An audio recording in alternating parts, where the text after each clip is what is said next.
ನಾವ್ಗೆ ಗ್ರಾಮದಲ್ಲಿ 30ಕ್ಕೂ ಅಧಿಕ ಏನು ಮುಸುಕುದಾರಿಗಳಿಂದ ದಾಂಧಲೆ ಪ್ರಕರಣ ಇದೀಗ ಇಡೀ ಗ್ರಾಮವನ್ನೇ ಬೆಚ್ಚಿ ಬೀಳಿಸಿರುವಂಥದ್ದು. ಸದ್ಯ ಈಗ ಗ್ರಾಮದಲ್ಲಿ ಭಯದ ವಾತಾವರಣ ಕೂಡ ಇರುವಂಥ ಕಾರಣಕ್ಕಾಗಿ ಪೊಲೀಸರು ಬಂದೋಬಸ್ತನ್ನು ಇನ್ನೂ ಕೂಡ ಮುಂದುವರಿಸಿರುವಂಥದ್ದು. ನಾನೀಗ ನಾವ್ಗೆ ಗ್ರಾಮದ ಮುಖ್ಯ ಏನು ರಾಣಿ ಚೆನ್ನಮ್ಮ ವೃತ್ತದಲ್ಲೇ ಇದ್ದೇನೆ. ಈ ಒಂದು ವೃತ್ತದ ಮುಂಭಾಗದಲ್ಲೇ 3-4 ಮನೆಗಳ ಮೇಲೆ ಏಕಾಏಕಿ ದಾಳಿ ಕೂಡ ಆಗಿರುವಂಥದ್ದು. ಮುಖ್ಯವಾಗಿ ಈ ಒಂದು ಏನು ದಾಳಿ ಹಿನ್ನೆಲೆಯಲ್ಲಿ ಈಗಾಗಲೇ ಒಂದು CR ವ್ಯಾನ್ ಅದರ ಜೊತೆಗೆ ಓರ್ವ PSI ಸೇರಿದಂತೆ 112 ಸಿಬ್ಬಂದಿ ಕೂಡ ಈಗಾಗಲೇ ಏನು ಗ್ರಾಮದಲ್ಲಿ ಬೀಡು ಬಿಟ್ಟಿರುವಂಥದ್ದು.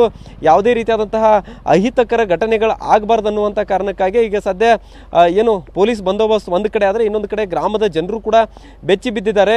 ಸದ್ಯ ಯಾವ ರೀತಿಯಾಗಿ ಈ ಒಂದು ಘಟನೆ ಆಯಿತು, ಯಾಕೆ ಇಷ್ಟೊಂದು ದುಷ್ಕೃತ್ಯ ಎಸೆದ್ರು ಅನ್ನುವಂತಹ ನಿಟ್ಟಿನಲ್ಲೂ ಕೂಡ ಗ್ರಾಮಸ್ಥರು ಅವರಲ್ಲೇ ಮಾತಾಡ್ಕೊಳ್ಳುವಂಥ ಸ್ಥಿತಿ ನಿರ್ಮಾಣ ಆಗಿದೆ. ಆದರೆ ನಿನ್ನೆ ಆ 30 ಮುಸುಕುದಾರಿಗಳ ಅಟ್ಟಹಾಸ ಏನಿತ್ತು ಅದನ್ನು ನೋಡಿದಂತಹ ಜನರು ಅಕ್ಷರಶಃ ಬೆಚ್ಚಿ ಬಿದ್ದಿರುವಂಥದ್ದು.